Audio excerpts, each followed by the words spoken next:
බුද්ධ ශාසන සංස්කෘතික හා ආගමික කටයුතු ඇමති මහාචාර්ය හිනිදුම සුනිල් සෙනෙවි.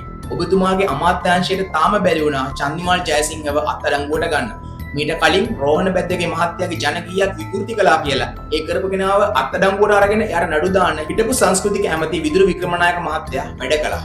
ප්‍රවීණ සංගීතඥ ආචාර්ය රෝහණ බැද්දගේ මහතා ගායනා කළ අවුරුදු ගීතයක් විකෘති කර සමාජ මාධ්‍ය වෙත මුදාහැරීම සම්බන්ධයෙන් බුද්ධ ශාසන ආගමික හා සංස්කෘතික කටයුතු අමාත්‍ය විදුර වික්‍රමනායක මහතාගේ උපදෙස් පරිදි පරීක්ෂණයක් ආරම්භ කර තිබෙනවා. ඇයි ඔබතුමාට බැරි චන්දිමාල් ජයසිංහව අත්අඩංගුවට ගන්න? අපි දැක්කා පිඹුරේකට සාතු සපායම් කළා කියලා ඒ කරපු කොල්ලව නිරපරාධී අත්අඩංගුවට අරගෙන යාට නඩු දානවා. ඒ වගේම වැරද්දක් තමයි දැන් මේ චන්දිමාල් ජයසිංහ කියන එක්කෙනා කරලා තින්නේ. ඇයි ඔබතුමාට බැරි මේ චන්දිමාල් ජයසිංහව වහාම අත්අඩංගුවට අරගෙන එයාට විරුද්ධව නීතිය ක්‍රියාත්මක කරන්න?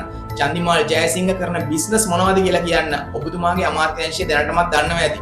අද බඩ උඩ තියලා බනිස් කෑවා. අද කිහිල්ලේ තියලා බියර් පෙව්වා. හෙට ඔක කොතන තියලා පොවයිද? කොතන තියලා බනිස් කන්න දෙයිද කියලා කියන්න ඔබතුමා දන්නේත් නැහැ, අපි දන්නේත් නැහැ. පහුගිය කාලයක් පුරාම අපි කිව්වා ටීවී එකේ ජරා නාට්‍ය පෙන්වන්න එපා කියලා. ඒකේ හොඳම උදාහරණය විදියට පහුගිය කාලෙක අපි දැක්ක ලංකාවේ ප්‍රසිද්ධ ඉස්කෝලේක පිරිමි ළමෙක් කොහොමද ටීචර්ස්ලාත් එක්ක හැසිරුණේ කියලා. ඉතින් සංස්කෘතිය කියන එක රැකගන්න ඕනේ කියලා කියන්නේ අන්න ඒකයි. ඒක බින්දිච්ච දවසට ඇමතිතුමා මේ කිසිම දෙයක් වැඩක් නැති වෙයි.